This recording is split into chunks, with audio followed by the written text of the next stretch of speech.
Hello friends, आप सभी का फिर से स्वागत है नई क्लास में। इस वीडियो में आज हम लोग सीखेंगे प्रतिशत निकालना। तो सभी प्रश्नों को एक-एक करके हल करते हैं। तो चलिए शुरू करते हैं। आपसे एक रिक्वेस्ट है कि अगर अभी तक हमारे चैनल को सब्सक्राइब नहीं किया तो प्लीज़ हमारे चैनल को सब्सक्राइब ज़रूर करें। इससे पहले आप सभी को बता देना चाहता हूँ कि प्रतिशत निकालना क्यों ज़रूरी है। अगर आप कहीं दुकान में जाते हैं तो कोई भी सामान खरीदते हैं तो उसमें कहा जाता है कि 100 का 15% यानी छूट दे रहे हैं। यानी किसी सामान का दाम 100 रुपया है और कहा जाता है कि हम 15% की छूट दे रहे हैं। ये उदाहरण आपको बता रहे हैं। अगर वही 1200, 1300, 2500 कुछ भी रहेगा और उसमें कहेगा कि 10%, 20% की छूट दे रहे हैं, तो इसी तरह का प्रतिशत से निकालते हैं। और जो प्रतिशत निकालते हैं, जो सामान का मूल्य रहता है, उससे माइनस करते हैं तो वो सामान का प्रतिशत में घट करके आता है। उसी को हम लोग बोलते हैं प्रतिशत निकालना। तो चलिए पहला नंबर प्रश्न को हल करते हैं। यहाँ लिखा क्या है? 100 का 15%।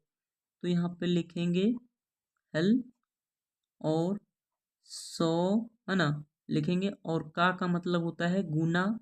और यहाँ लिखेंगे 15 बट्टे में लिख देंगे 100। ठीक। अब देखिए बट्टे में अगर जीरो रहता है तो कट जाता है। ठीक है, देखिए जीरो से जीरो क्या होगा? कट जाएगा। दो जीरो से दो जीरो कट जाएगा। अब बचा क्या? एक।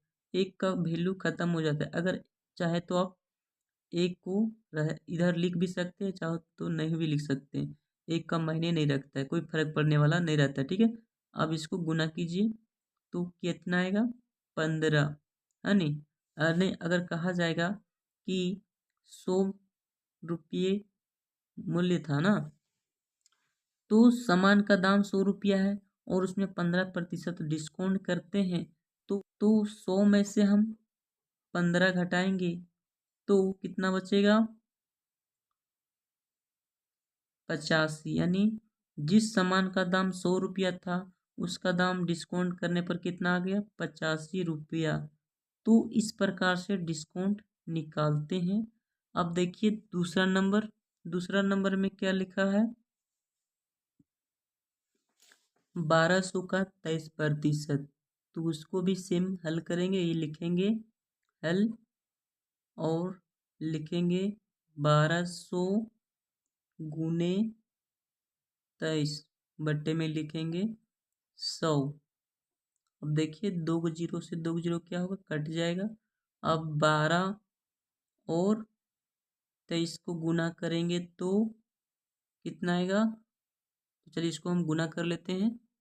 तो इसको गुना करते हैं तो आता है 276 रुपया। यानी कहने का मतलब है, अगर किसी सामान का मूल्य 1200 रुपया था और उसको डिस्काउंट करके दे रहा है 23%, तो 276 रुपया 1200 में क्या होगा? माइनस हो जाएगा। ठीक है, यानी 1200 में से 276 रुपया कम लेगा।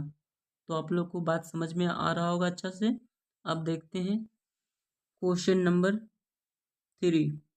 तो यहाँ पे लिखा है क्या है? 400 का 30%। तो चलिए 400 का हम 30% निकालते हैं। लिखेंगे हल और लिखेंगे 400 गुने 30 बट्टे में 100। दो जीरो से दो जीरो क्या होगा? कट जाएगा। अब इसको हम गुना करते हैं। 4 गुने 30 यानी इसका आंसर कितना होगा? 3 चौक 12 और एक जीरो है तो एक जीरो यहाँ बैठा देंगे, यानी 120 रुपया। यानी 400 का 30% कितना हो? 120 रुपया या 120। ठीक है, अब क्वेश्चन नंबर 4 देखिए। ये क्या लिखा है? 325 का 10%। तो चलिए इसको भी हल करते हैं। लिखेंगे हल 325 गुने 10%। तो क्या करेंगे? बट्टे में लिख देंगे 100 है ना। दो। तो इसको करना क्या है? एक जीरो से एक जीरो काटेंगे।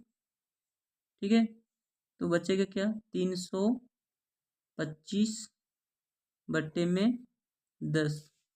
अब इसको क्या करना है, 10 से भागा दे देना है 325 में। तो इसको अगर हम भागा देंगे तो आएगा आंसर 32.5, है ना, यानी 32.5 होगा। ठीक है, तो ये हो गया इसका आंसर। तो हम लोगों ने इस वीडियो में सभी प्रश्नों को एक एक करके हल कर लिए हैं। तो ये रहा इस सभी का उत्तर। आप चाहे तो इसको नोट कर सकते हैं। आई होप आप सभी को वीडियो अच्छा लगा होगा। अगर वीडियो अच्छा लगा है तो वीडियो को लाइक कर दीजिए, कमेंट कीजिए और अपने दोस्तों के पास शेयर ज़रूर करें।